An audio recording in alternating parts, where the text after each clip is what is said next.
Hello, everybody. Good evening. It is a pleasure to have you here on this chilly evening. We are thrilled to have you join us. Established in 2007, the Susan Sherman Annual Distinguished Speaker Series is designed to bring scholarship and art commentary of the highest caliber to St. Louis. Past speakers have included Beatrix Roof, Thelma Golden, Michael Kimmelman, Maya Lin, Glenn Lowry, and Jerry Saltz. And it has been extraordinary to have the opportunity to bring these people into our midst. And for that, we really do have to thank Susan and David Sherman for making this happen. So we appreciate that very much.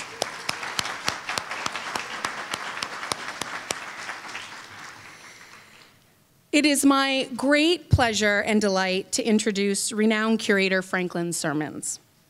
He is our 8th annual Distinguished Speaker, which is pretty extraordinary. Sirmans is the Terri and Michel Smooke Department Head and Curator of Contemporary Art at the Los Angeles County Museum of Art, as we say LACMA.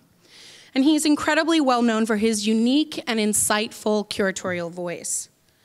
Over his career, he has worked with myriad artists. Maurizio Catalan via Selmans has organized such extraordinary exhibitions as Ni Hoodoo, Art for a Forgotten Faith, Football, The Beautiful Game, Color and Form, Robert Therian, Blinky Palermo, Retrospective, Ai Weiwei's Circle of Animals, and Glenn Ligue in America.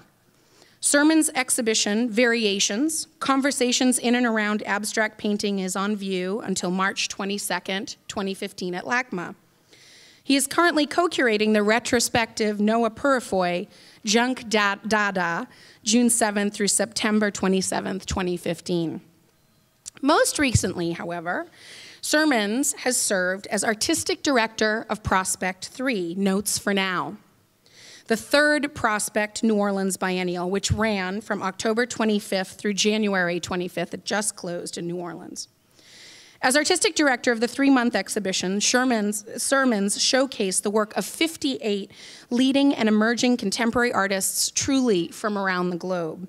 And he put these works into 18 different locations around New Orleans, really using that city as a canvas. It is this magnum opus of a show that will serve as his subject for tonight's talk. And with that, please welcome Franklin Sirmans.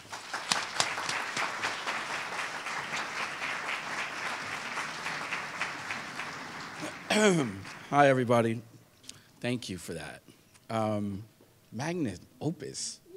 That sounds so big. I hope I have the words for that. Thank you. I guess this is the second time that I'm trying to think through the exhibition retrospectively. So I'm not really sure how it's going to go, but obviously I've done it a little bit. And I'm still very much, I think, processing the exhibition for myself. So I really just want to say thank you to Lisa for the opportunity and for engaging in the conversation throughout the process. So in some ways, for me, this is kind of like, it's kind of like the conclusion to a conversation that we've been having, and one that we were fortunate enough to have some of it in print. Not all, but some. And thank you so much for that opportunity. And I have to thank Melanie Woody for all of her coordination. And thank you all for coming.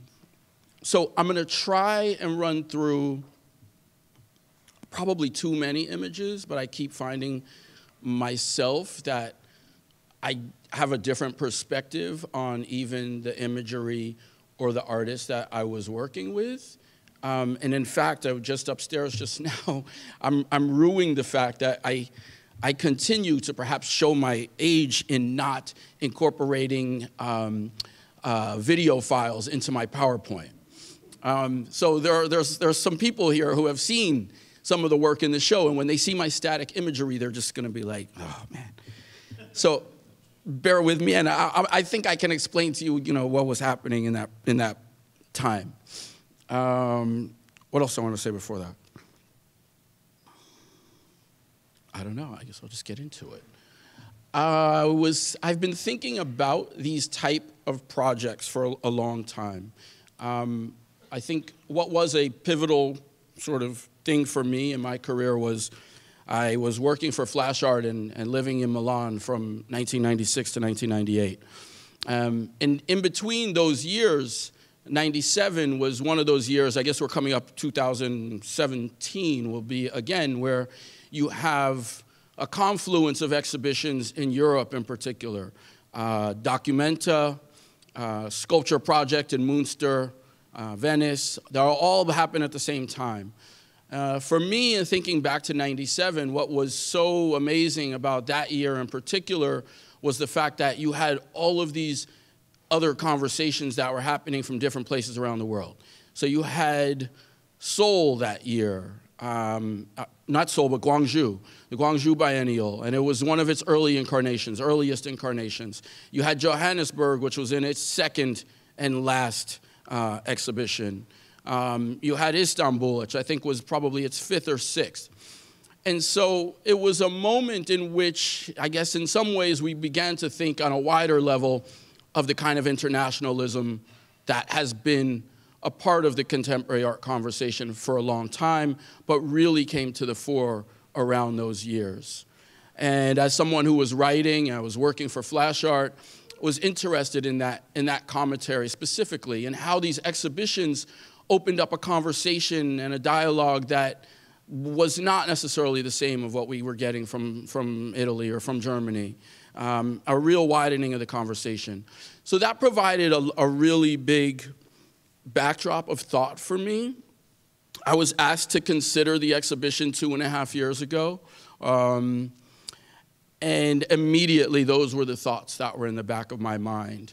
And what I think I learned from that period, and from literally writing reviews of those exhibitions, was the fact that this type of show had to do two things. And first and foremost, it needed to be about its location, about the very context in which one would encounter the work. That had to be a part of it. Whatever happened, this exhibition could not happen in Gwangju, it could not happen in Venice, it could only happen in New Orleans. And I guess the second part of what I desired within that was that it would speak on an international level. So I think sometimes it felt like, well, you want to do one thing for here versus one thing for the rest of the world.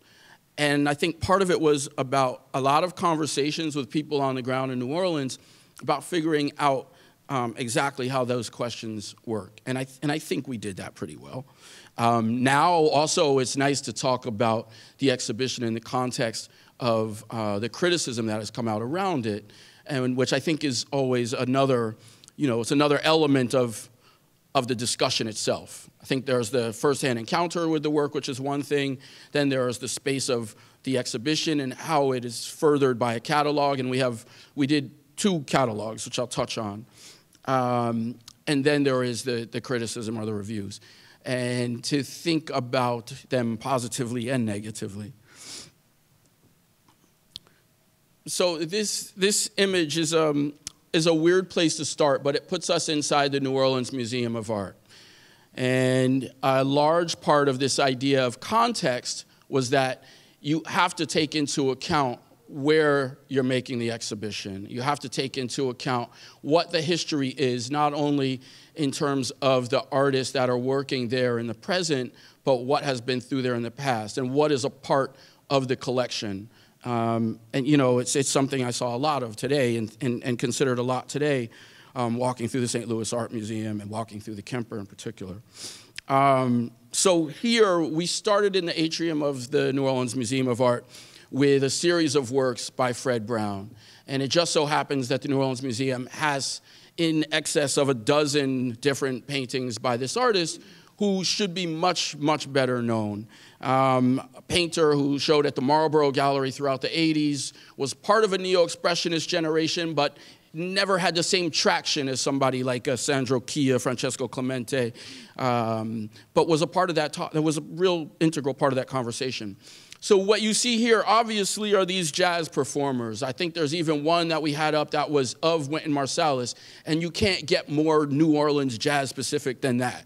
So it was a way of entering people into this conversation, I think, on familiar terms to some degree. And keeping in mind the idea that we wanted to speak within the context of New Orleans, and we wanted to also talk on a very international level, there were a couple of things that happened for me very early on. I gave myself the first year to simply go in and out of studios to worry about the second part of the equation. What are artists talking about? What are they interested in? And how does that work internationally? And it was internationally, it worked for us. And I say us because I was also being advised by my co-curators at LACMA, Rita Gonzalez and Christine Kim. And add to that our colleague Jarrett Gregory, who's also in the department. So I was getting the advantage of these people traveling all over the world and coming back, and it was a normal part of our process, as it is today, sitting down with each other, talking about what we had seen, what excited us in our studio visits.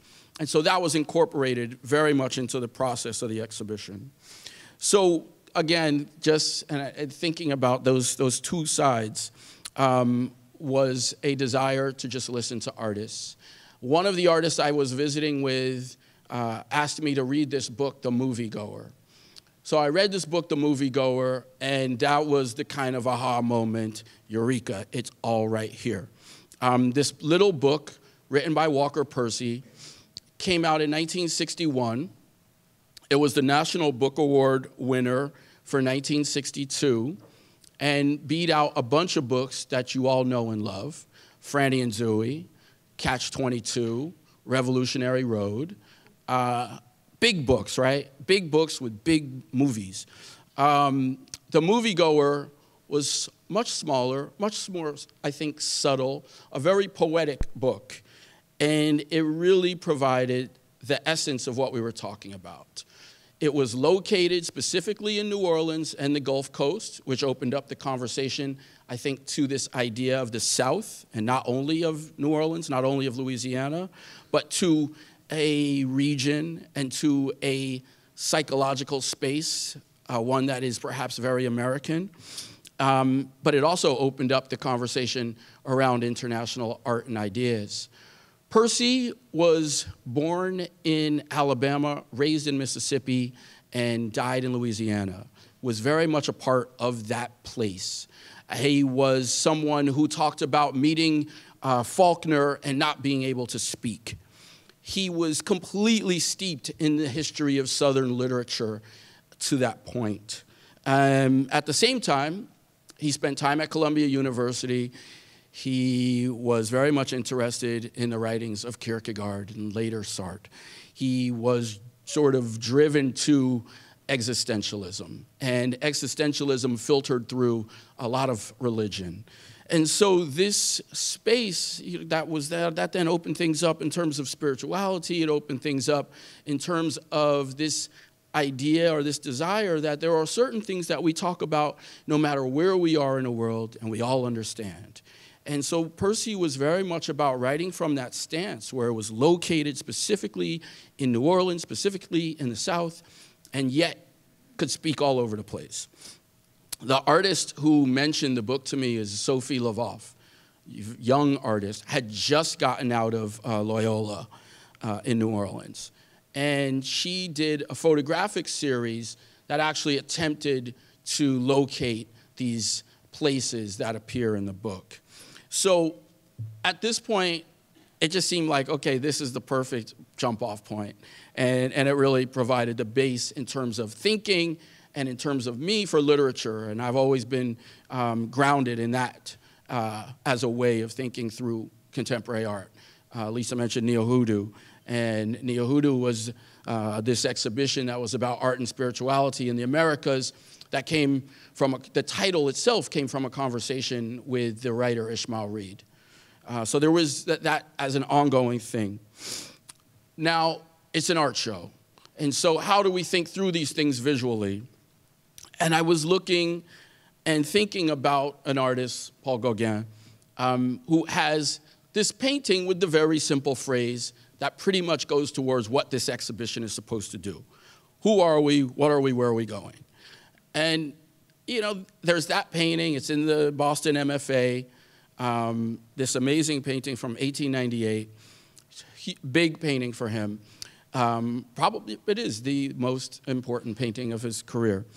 And so it seemed to relate very specifically. And then there was a desire to look further at Gauguin as this figure.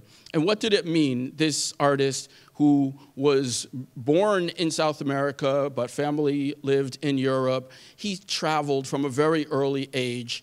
And to have this desire to go outside of that, to go outside of the norm. And I should say that what I took away, first and foremost, from the Moviegoer was this sense of learning to see ourselves in each other. And so from that, to think of Gauguin as going to find himself in this quote-unquote exoticized other. And I think that's a real simplification of the artist and the work, but there is something really meaty to that. There were little things that happened along the way that let me believe that that was the right path. One of those things, and I don't have it in this go-round, is that there is a glass piece in the collection of the New Orleans Museum of Art by Gauguin, and it's from right around the same time as this wonderful painting from the Dallas Museum. So I think it's 1892, whereas this is 91.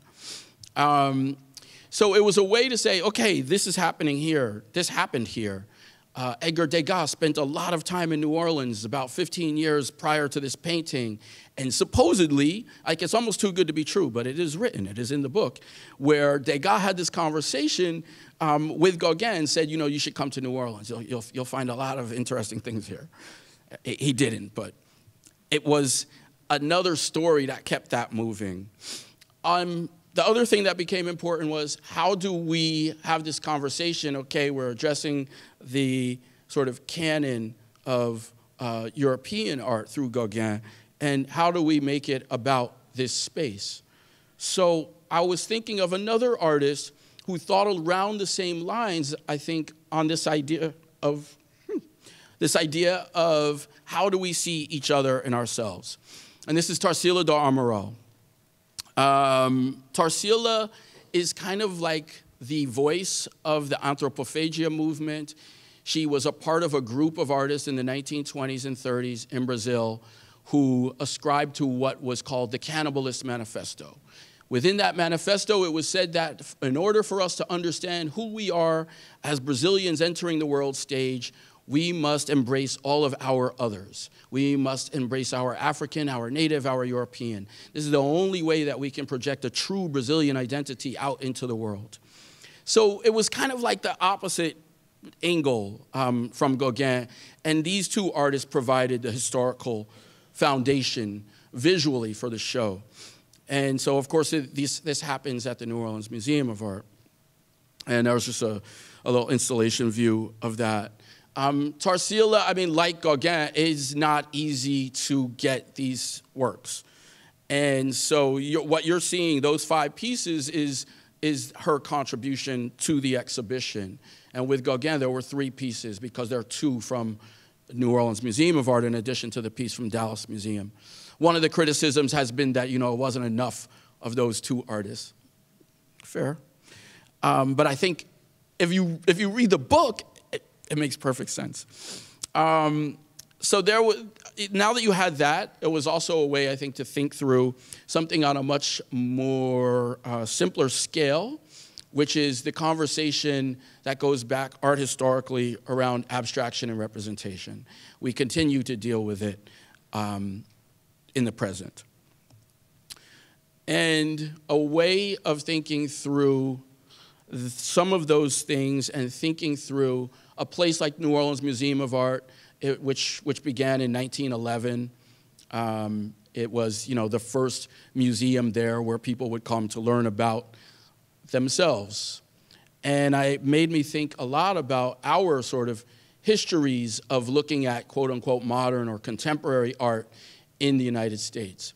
And I think back and was looking very closely and talking to this artist who's represented here, Jeffrey Gibson, about the history of the Museum of Modern Art.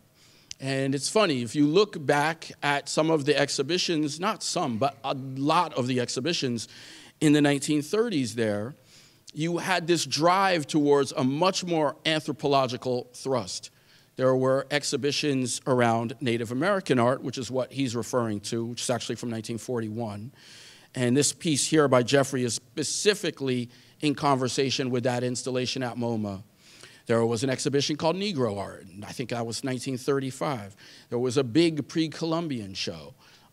There were all of these shows that were really about how do we understand each other through our cultural artifacts. And that's what Jeffrey's picking up on in mimicking some of the objects that were in that installation. It also was a way to take that conversation and then think about, well, where does it go? Why do we become, after World War II, so solely concerned with these ideas around abstract expressionism and this sort of extraction of the self, this extraction of identity from our contemporary artists? Okay, now you have the foundation, so I'm going to try to get through some more of the actual artwork. So in the back of Jeffrey Gibson's piece here, that gold American log cabin is actually by Will Ryman. And that's a piece that came into the collection of the New Orleans Museum of Art as I was working on the exhibition. So a very American sort of look. He's mimicking that old folk ideal. And it's next to his friend, Jeffrey Gibson, who is doing the same thing with Native American. It also became important to think about Will in a context bigger than just, well, what is it that is in the collection of this museum? So I thought about his more recent works, and I think one of the things that has been talked about, and I would freely admit that this exhibition is one that is based very much around an institutional conversation. So the work that you see here, this piece that was placed out in the park near the museum, was one of a few of the outdoor sort of installations. And something that obviously comes to the fore with these types of exhibitions where you're dealing with 18 different venues all around the city, and it's very much about having people actually experience the city through the artwork. So back to the abstraction conversation and keeping it at the New Orleans Museum of Art, they have a really wonderful Alma Thomas. Now, you probably have heard a little bit about Alma Thomas in the last few weeks. The First Lady talked about her work on Good Morning America a few weeks ago. There's a painting that's up in, I forget which room it is, of the White House at this point, hanging with a Rauschenberg not too far away. And she's somebody who was born and raised in Washington, D.C., studied at Howard University, is a real part of a big conversation, not only around abstraction, but around art in this country, and I think could be, better known. So they had a great piece in the collection. We borrowed a few others and did an installation around her to talk about that. Across the hallway from Alma was work by Ed Clark. One of the ways that we address this idea of context and of location is by letting the artists who are from there talk to us and tell us what it is they see. So Ed, not being one of the super contemporary ones, Ed's born 1926, born in New Orleans, continues to live and make work in New York City, happened to spend a lot of time in Paris in the 40s and 50s, and specifically worked and was very, very close friends with Joan Mitchell. Joan Mitchell, the foundation has taken residency in New Orleans, and the presence is huge. So we had work at the Joan Mitchell residency, and I stayed when I was going back and forth over the course of a couple years. I stayed at the residency. So it's a very important part of the contemporary conversation in New Orleans. And then there was a way to insert her physically into that conversation at the New Orleans Museum of Art, where they own the painting on the right. So these two friends back together again, if you will. In the course of the exhibition, there were also surprises. I love working at LACMA, and I love working with our permanent collection, but it is amazing to go through this process and then to be completely surprised. So I was working with one of the younger artists in the show, and I was at her gallery, and the gallerist asked me to look at this catalog. It was a catalog of work by Huguette Calan. Huguette Calan was born in Lebanon in 1924, and she is still living. She is actually there now. But in the 1980s and early 90s, she spent her life in Venice, California. So this artist I had never heard of, who was having work presented at a fair in Paris, actually had a house down the road.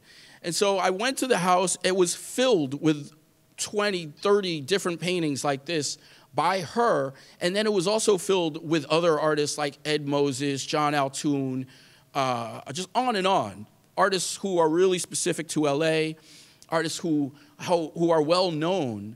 And it just amazed me, how could this woman not be better known? Well, she had an exhibition this past fall at Lombard Freed Gallery, in addition to, I think we had 7 pieces in the exhibition in New Orleans. So it's coming out a lot more. But really a true revelation. She was a daughter of the first independent president of Lebanon, and just really powerful work. At this point, going between this sort of anthropomorphic kind of body and the body as a landscape. She left and went to Paris, worked in fashion for quite some time, and then worked in a more abstract way. But these works from the early 70s in particular, I think, are just amazing. And talk about how do we see each other and ourselves. The painting on the left is a sort of farewell painting that she made around the time that she left Beirut to go to Paris. And on one hand, she has her lover kissing her goodbye, and her lover in Europe kissing her hello. Pretty bold piece at that time. So that was one installation there. So that brings us through New Orleans Museum of Art. And then there are other obvious artists. So the foundation is placed, you take it from there. This abstraction versus representation thing is something that you're going to see throughout the contemporary works. But then there's somebody else who could not be ignored, and that was Jean-Michel Basquiat. I did my thesis on him in 1991 and have worked on several exhibitions and thought about it and the relationship to the South, and thought about the relationship to the Mississippi River. Here we are. Is really, really extensive. And so we showed a small body of work that is part of something larger. This artist, born in 1960 in Brooklyn, born and raised in New York City, but yes, born to a Haitian father, a Puerto Rican mother, and perhaps you could say that was innately looking for a sense of identity and his interest in the art of, say, West Africa, and especially what happens to the art of West Africa when it comes to the United States. And that was really something that he started working on very early in his career. Then in 1983, a book called Flash of the Spirit comes out by Robert Farris Thompson, and it blows him away. In some ways, it became like a bedside Bible for the artist. It was always in the studio. It's a book that talks about the conversation of African art in the New World, and in particular Yoruban art, and the manifestations of that happened throughout the Americas, not just in the United States, but in Cuba and Brazil in particular. And a lot of Basquiat's work comes through that conversation. So what you see here is one piece called Zydeco, literally the music of Southwest Louisiana. You can't get more specific. He also did a painting called Undiscovered Genius of the Mississippi Delta. He did another painting called Revised Undiscovered Genius of the Mississippi Delta. I can go on and on and on. It's just so specific. So something had to be there. I thought it would be a few paintings and it would just be part of the exhibition. Fortunately, our executive director, Brooke Anderson, decided that it had a life bigger than that. And so did the director at the Ogden Museum. And so did people in New Orleans, literally, who funded the project. And so we put together an exhibition on the top floor at the Ogden Museum, and did a whole new catalog with a piece in it, actually by Robert Farris Thompson, a new piece in which he talks about his conversations, because not only did he write his own book in '83, but then they had a very intense conversation in between '83 and '85, culminating in Robert Farris Thompson writing what is one of the most explicit essays on Basquiat's work for his Mary Boone exhibition in 1985, which talks about the work in a continuum of Afro-Atlantic history, not as something that just came out of the sky. Bottom left, you see King Zulu. It's Louis Armstrong himself. He was the king of the Zulus at the Mardi Gras parade in 1949. So it's almost like a history painting, if you will. The music is there. Bottom right, and on the right side is Eshu. So there you have the connection of spirituality, going specifically from Yoruba to a tradition in the New World where it becomes this syncretic thing, and it becomes God of the crossroads, who is referred to as Eshu or Legba, depending upon where you are. Installation view. There's another painting that you can't see to the right of Zydeco called Natchez. I was just talking to somebody about Natchez, Mississippi.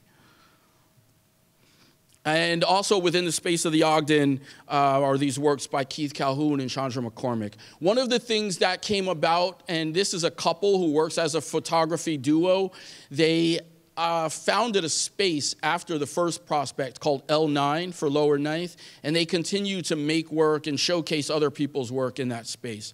What I realized in the course of talking to them, because I knew they had to be in the show from the very beginning, was the fact that they had been documenting the prison system in Louisiana, specifically at Angola, one of the most notorious prisons in the world, over the course of 20-something years, in and out. And more recently, they had worked very closely with the Innocence Project to make an activist video, which we also had as part of the installation.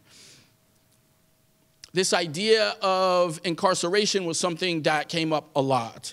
It was something that was reflected in other artists' work, who I'll try and touch on quickly. But it was something that it was one of those topics that was like going through artist studios. This is super important, and this is really, really important when you think about where we are. Here, Herbert Singleton, artist who is no longer living, born and raised in New Orleans, spent time actually in Angola prison. And what you see here is a sort of a discussion on that and on the judicial system. So we had a small room at the Ogden that was dedicated to his work and to a couple other artists in their collection. Their collection is really well known for its connection to whatever you want to call it. Let's call it American vernacular work, self-taught work, particularly from the American South. And so this was in conversation with Howard Finster, Sister Gertrude Morgan, others, and Nellie Mae Rowe. I could go, on and on. And so I think it was an important part of something we wanted to discuss within the show, which was like this idea of naming and what does it really mean? What is inside? What is outside? But it was, I thought after a period of time that it was more a conversation exclusive to Singleton and didn't need to be explored in other artists' work. Another reason probably for that is the fact that the last Venice Biennial that Massimiliano Gioni did had a large conversation around that topic and was inspired by a self-taught artist, Oriti, and that's where he got his title for the exhibition. So thinking about recent shows was also a big part of my thinking. And there's just the installation view. Now, moving to the Contemporary Art Center, this is Lucia Koch. And back to that abstraction representation thing. These chromatic pieces were put around the windows of the corner of the Contemporary Art Center, which was the main sort of container for the work of the contemporary artists in the exhibition. So there's probably like 30 artists in this space. So you're coming in through this ground floor, you're encountering the work before you even get in the door because you can see these through the windows. And then coming around, there are 2 pieces by Lucian Smith, a couple of pieces by Analia Saban, and wanting to stress this idea again of going between those 2 poles. A room, this is also right as you walk into the space. This is the Aster Gates. Abstraction as, of course, in the contemporary sense, who's really making an abstract painting? I don't know. The Aster, if you're using fire hose and tar, it's got something else going on. There's a small circular gallery within this space that was the one place where there could be this sort of node to representation, which was this scroll by the artist Yoon Fei-ji. And just to give you a sense of the architecture of the space, sorry for the images, it's behind plexi, but it was a scroll by an artist who had spent time in New Orleans after Katrina. And in thinking about the last 2 years, he then made this new scroll, which we showed, which was about sort of how man-made materials and how the drive for minerals has had some ill effects on the environment in China. And that's what the piece is about. It's this long, amazing scroll. Upstairs, entering into the second floor galleries, is Analia Saban on the left. And then on the right is actually her work from the third floor. Her work is made from the architecture of not only the building, but also the architecture surrounding New Orleans. Analia went to school in New Orleans at Loyola. She's opening an exhibition this week at Tanya Benakdar. She's opening another exhibition next week. It's Bruce Magers in London, I think, and is an artist who is making something, in a way, something out of nothing in many ways, but dealing with it in an abstract sort of language. So you see the door there. She's done subtle manipulations to it. Part of the door, part of the paint from the door is on the canvas that's next to it, and vice versa. Part of the sink that you see on the floor has been used to make that streak and the painting on the right.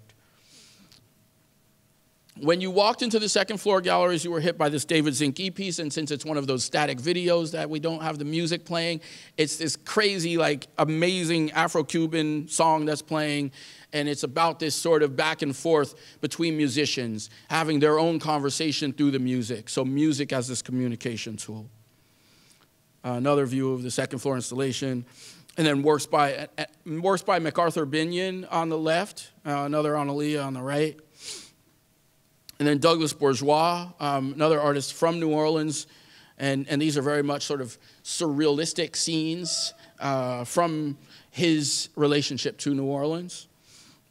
And then Sophie Lavoff, this is the artist who was recommended the Moviegoer, and these are very atmospheric photographs that are taken around New Orleans. Glenn Kino, a piece that a lot of you will probably see in Kansas City, maybe not too long from now. It's a huge piece, and even with this image, it's hard to make out. It's a series of tanks that are housing coral that has been built over the last year and a half, that has been grown onto discarded pieces of tanks that were found in the ocean, so real military tanks. The coral that he's using is innately warring coral. So over the course of time, they try to actually take over each other's land. And so this piece was live, very, very, very, very live, and had surveillance people not too far away in case anything went off. And the coral over the course of time, from the beginning of the show to the end, completely changed. So each one of those pieces changed over that period of time. Lisa Siegel, a lot of the things that happen, I think, in a show like this is the process of artists working within the city. And so what you're seeing here is not, really what the essence of her work was. The essence of her work was taking a poem, or taking a series of poems by Suzanne Laurie Parks, who one year wrote a poem every single day. And Lisa, with Suzanne's sort of blessing and recommendations, used elements of those poems on buildings that have been blighted out in a neighborhood of New Orleans, and literally did that. So what you're seeing is just the photographic image that we used in the gallery, but it really was about going around to those places. Thomas Joshua Cooper, artist who's based in Scotland, but has done extensive photographs along the Mississippi River from top to bottom. And so this ended up being the cover of the catalog. Work by Charles Gaines that, again, the image does nothing. This is a time-based piece that goes from what is a dark room, a night sky, to this clear text that you can actually read. And it's 4 texts that all relate to the history of civil disobedience going back to Gerard Winstanley in the 17th century. Third floor, works by Firole Baez on the left, Iga Suwage straight ahead, and Enteng Weharso on the right.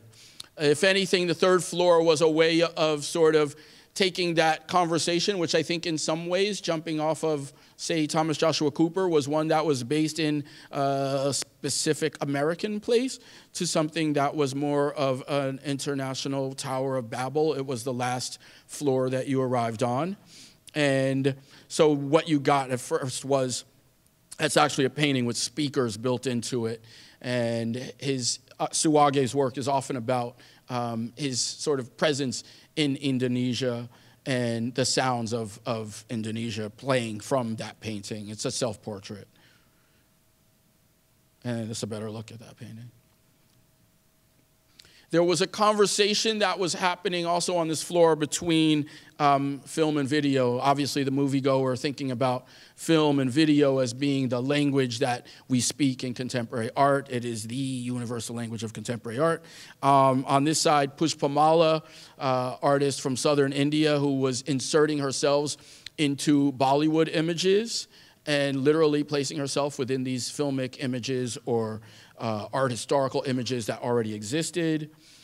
And then on the right was the work of Peter Hugo, who on the other side is coming from making these photographs which are of Nollywood, of the Nigerian Hollywood system or film system. And then also rounding out the floor in some ways was work by Mohamed Bourouissa, Algerian-born artist who lives in Paris, and obviously the works proved to be pretty prescient under the recent events. All of his work has been about the sort of recent history of Northern African migrants in Paris, and he also had a video work in the exhibition as well, in addition to the photographs. Manal Al-Dawayan, a Saudi artist who is talking about the history of Saudi Aramco in a very, very personalized way in which we learn about the biographies of the first families that were part of the foundation of the oil company, which changes the country. This is a still of a work by Zarina Bimji that didn't make it into the exhibition. Over the course of Zarina filming, she is born in Uganda to Indian parents and was forced to leave Uganda when she was a kid. And all of her work is kind of about the landscape of Eastern Africa. So she was in the process of making a new film, the third in a series of works, and because of the events that happened in the last year, could not finish that film. So we ended up showing another piece, which is why the reference there is to a work called Waiting from 2007. Mary Ellen Carroll is an installation view of one of the quote-unquote satellite projects of ours, and it's a work that deals with the history of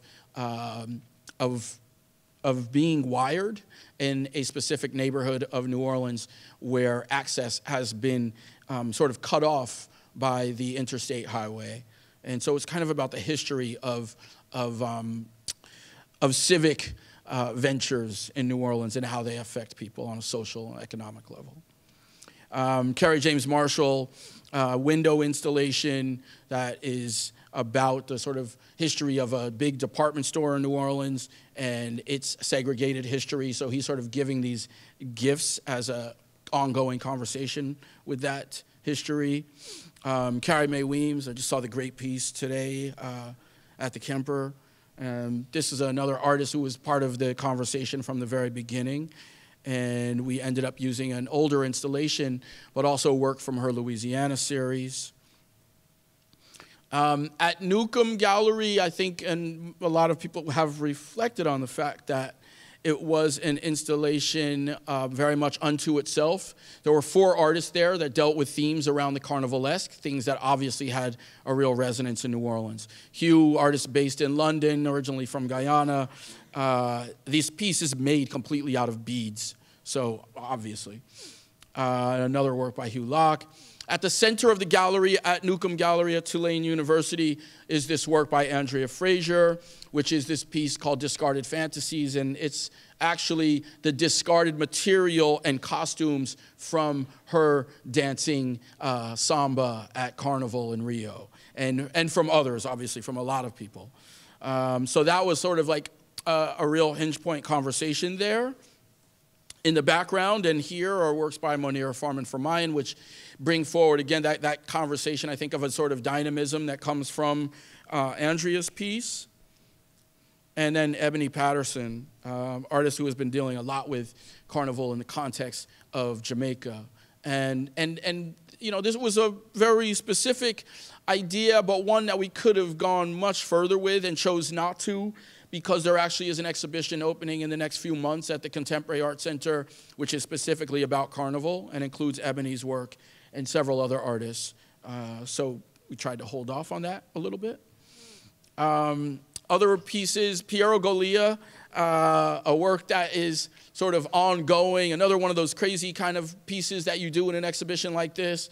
This is a piece that debuted at the Hammer Museum. It's had its part 2 in New Orleans. He doesn't know where part 3 is going to be yet, but we're working on it. And it is literally people making George Washington's nose. George Washington's nose from, from Mount Rushmore. So I still don't know exactly. But it was an amazing piece, and talk about like participation and involving the whole student body there, and literally them being a part of the process in the making of this work for the duration of the exhibition. Camille Monroe, an artist who I felt like was one of the few places where I would allow myself to show another piece that had debuted at another exhibition of similar ilk. And this piece was in the Venice Biennial, the last Venice Biennial, but I couldn't resist. It's a piece that is about the history of the world told through the desktop. And it's just an amazing piece with an incredible sound and installation to it that is part spoken word and part rap. Jose Antonio Vega Macatello, which you can't make out so well here, but another artist dealing with issues of crime and punishment. He was working in the biggest prison outside Mexico City, and dealing with a sort of project with inmates in which he would give them something on the outside and they had to give him something on the inside. So that piece in the red and the blue is actually an inmate who drew the names of his friends in the prison and used it as a sort of map to convey what that was like in terms of movement. And so what Jose would do for somebody on the outside is like, go to my son's 5-year-old birthday party. These sort of acts are a part of this big project he did, and there were over like 200 200 different pieces that he's done with inmates. William Cordova is assembled one of the best brass bands in New Orleans to blow at Robert E. Lee Circle. William is an artist I've worked with a lot and also was a part of the foundation of the show. He generously wanted to be in conversation with his mentor, Terri Adkins, an artist who died while we were working on the exhibition, but happened to have these 2 pieces at Dillard. And so William's work is actually right across a large lawn from Terry's work. Lonnie Hawley, artist who made all of this work on site in the month before the exhibition. Zarui Abdalian, an artist originally from New Orleans who lives in San Francisco, made a very quiet but powerful installation piece of mirrors and sound that happened on the grounds of the New Orleans African American Museum, which actually closed while we were in the process of the exhibition. So we were going to be inside the galleries, but she chose this brilliant way of dealing with the space after effect. Remy Youngerman at one of the Joan Mitchell galleries, Tameka Norris, an artist who also made this entire video installation over the course of a year in New Orleans. And the Propeller Group, they did an installation that really talked about, I think, a large element of the whole show, which was this idea of the international and how it meets in New Orleans. So what the video and the other project was about with Christopher Myers was how mourning in Vietnam is so similar to mourning in New Orleans. So they had this brass band that's playing throughout this video, which lasts about 12 minutes. And you see the course of mourning ritual for someone who had recently passed. They also, Christopher did a series of sculptures of taking these instruments and changing them into new amalgamations. And then he had photographs of some of the student bands dressed up in his uniforms and using his instruments. The whole relationship between the bands and to kids there, if you've spent any time there, it is absolutely phenomenal. I mean, it's the same thing as, like, I guess, playing football in Texas if you're a boy. It's part of your fabric of life. And so he spent time with some of these kids and developed the uniforms and the instruments. And then Andrea Fraser, and how nice to walk into the Kemper today to see that hilarious piece about Frank and his fish, or is it Frank and his carp? It is so funny. If you haven't seen it, please see it.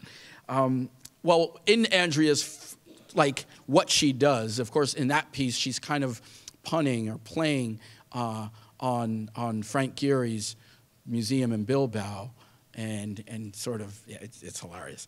But Andrea, there were several site-specific works, but Andrea really hit something, and what she chose to do was she wanted to find material that related specifically to New Orleanians talking to each other about each other. So, and in this city, and about race, about class, and all that stuff. She found a transcript of the court hearing that desegregated the Mardi Gras floats.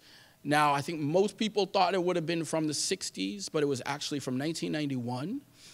And Andrea put together an hour performance solely by herself, performing about 15 different individuals who took place in this court hearing, and playing it from both sides, and it is absolutely phenomenal. She did it once on the opening at the New Orleans Museum of Art, and then she did it at closing, as you see here, at Tulane. And some of the characters are still alive and saw the performance. And it was just a really powerful summation, I think, of a lot of the ideas at play in the exhibition. And then Gary Simmons brings forth another thing, which was the idea of creating space, and that an art project or an art installation need not do more often than create a space for a dialogue or for a conversation to happen. And so this is Gary's sound system, the stars, part of the installation. And it happened in an old building that he actually didn't find until about a month before we opened. And this is where several artists, performers, played through the duration of the exhibition. So it was kind of like this space to just sort of come together. And that's what, one of those images. Not surprisingly, I end on an image that in our day and age of Instagram, image. Mauricio Catalan told me when we did this exhibition in 2010 that, he made work for the image. He didn't make the work for what you saw in the gallery. He made it for how it would travel as a document, as an image. How many people are going to see it that way as opposed to who are going to see it in person? And I think that is something that all of our contemporary artists take into account now. And I end on this piece by Tavares Strawn, You Belong Here, which in essence was the neon sign. It's about 30 feet high, and it was presented on a barge that was in the river. It was on and moving up and down a part of the river periodically, mostly on weekends, not even every day of the show. But it didn't have to be, because it was playing on Instagram like all the time. And Tavares is very, I think, deft at, using that conversation. And so that became sort of, I think, one of the banner images for the exhibition, and I will end on that. Thank you.